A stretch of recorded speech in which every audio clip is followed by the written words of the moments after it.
Ini ya teman-teman, untuk hasilnya setelah saya kuras airnya dan dilakukan pemisahan atau sortir.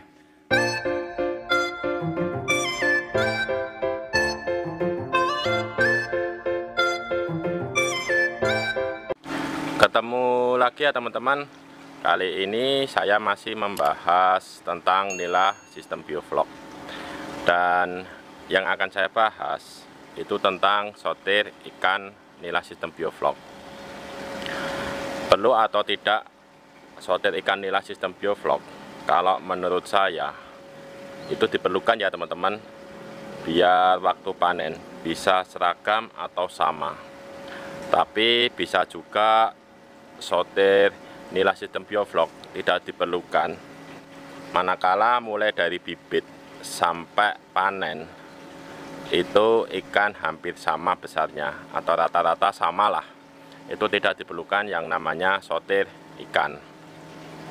Seperti kolam yang saya miliki ini teman-teman, ini kolam bulat, diameternya itu 3 meter, ketinggian airnya sekitar 80 cm dan kapasitas airnya 5 kubik lewat.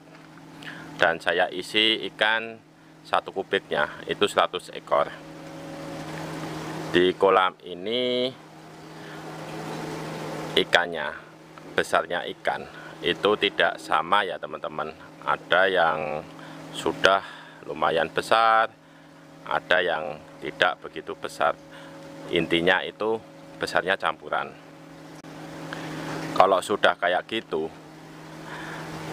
kalau saya sebaiknya saya lakukan yang namanya sortir, biar nanti pas panen besar ikannya bisa sama atau rata ya.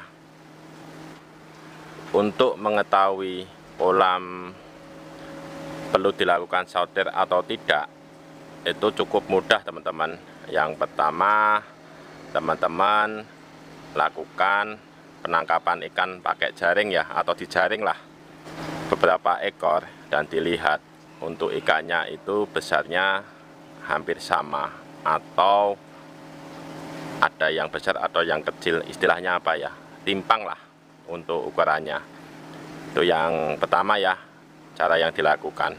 Dan yang kedua, waktu teman-teman melakukan pemberian pakan, bisa diamati atau dilihat ikan yang memakan naik ke permukaan itu ukurannya hampir sama atau tidak ya.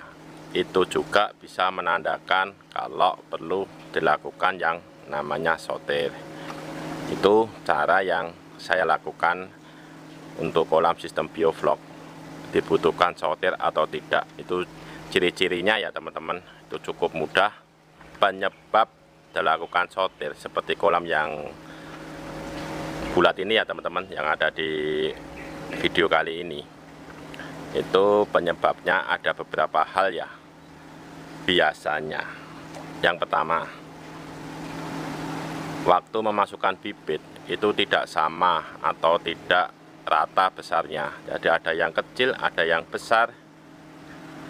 Itu permasalahan yang pertama ya. Permasalahan yang kedua, dari bibit yang dimasukkan mungkin jumlahnya ratusan bahkan ribuan, pasti dari beberapa indukan yang berbeda-beda. Kalau indukannya yang berbeda-beda, walaupun jenis ikannya nila, biasanya genetikanya juga berbeda-beda. Itu nanti mempengaruhi kecepatan dalam pertumbuhan ikannya.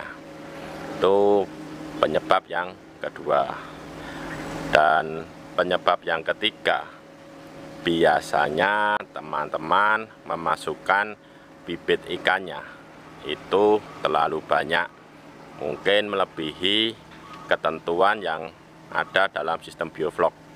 Teman-teman yang memasukkan bibit terlalu banyak, biasanya maksud dan tujuannya biar nanti waktu panen bisa menghasilkan ikan dalam jumlah yang besar.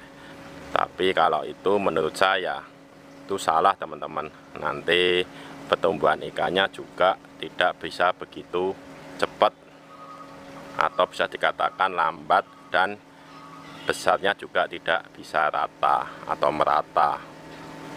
Dalam kolam ini ya teman-teman, permasalahan yang saya lihat atau saya perkirakan ini terjadi, kenapa saya lakukan sortir, ini terjadi karena waktu saya memasukkan bibitnya itu tidak rata besarnya. Jadi ada yang ukuran 12 cm, ada yang ukuran 8 cm, 10 cm, dan itu mempengaruhi hasil dari pembesaran ikan dengan sistem bioflok.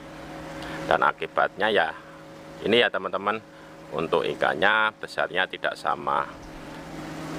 Oke ya teman-teman, ini saya kuras dulu untuk airnya, nanti bisa dilihat ikannya besarnya berapa, merata atau tidak, dan biar mudah untuk melakukan cara sortirnya.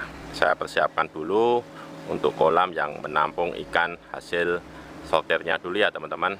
Oke ya, dilanjut nanti. Dan ini ya teman-teman, untuk hasilnya setelah saya kuras airnya dan dilakukan pemisahan atau sortir, mungkin ada yang kecil dan yang lumayan besar. Oke ya teman-teman, ini saya lakukan dulu bantu sortir. Ini ikannya juga sudah mulai naik ke permukaan semua, atau ini airnya sudah cukup banyak berkurang.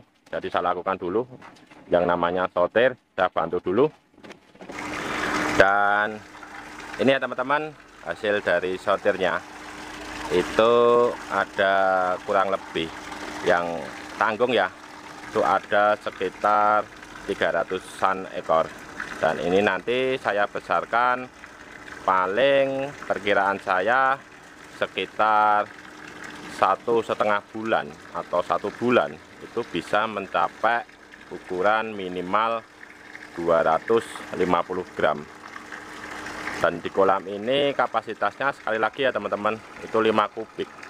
Jadi nanti bisa ditambahkan ikan yang ukurannya sama sekitar 200 ekor, jadi pas 500 ekor. Inilah hasil dari sortir yang saya lakukan. Oke ya teman-teman, saya akhiri untuk video kali ini. Mungkin ada pertanyaan, masukan, ataupun saran, bisa ditulis di kolom komentar. Sebisa mungkin saya jawab ya teman-teman untuk pertanyaannya. Saya ucapkan terima kasih. Sekian.